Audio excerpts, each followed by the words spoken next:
Hello everybody, and welcome to Star Citizen. It's not a playthrough today. I'm going to talk a little bit about the image stabilization footage that was released a couple of days ago.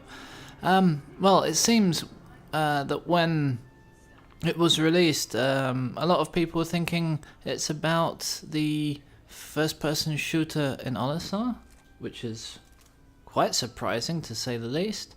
But it's actually been elaborated on in the recent Around the Verse, and what it turns out it's all about is the way that they're programming the camera on the first person model to actually be fixed to the first person, kind of like a GoPro would be fixed to your helmet, as opposed to floating in front of the player. The reason they went for this kind of approach is so that where you are is where you are.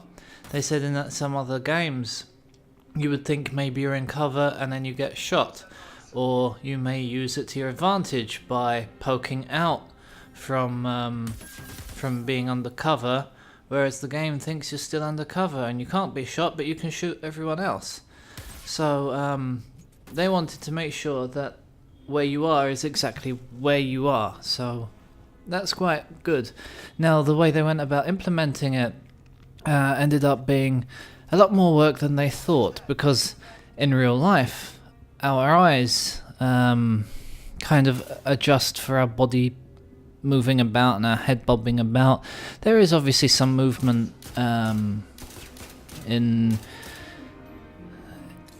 in our vision, but not as much as would be displayed in the game when you're moving about in the game.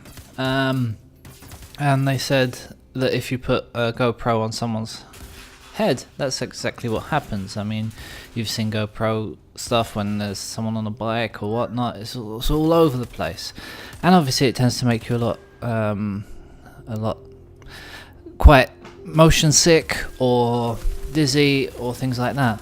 Now, the way we work as humans is that our eyes move counter direction wise, and our brain also accounts for the movement as well and sort of filters out a lot of the movement.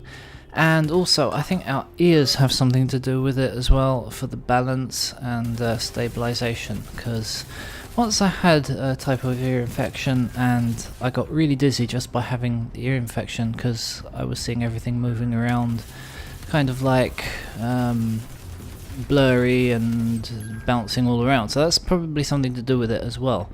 So to actually get it implemented in game was very, very difficult for them, and to program this whole brain system in was causing them quite a lot of trouble.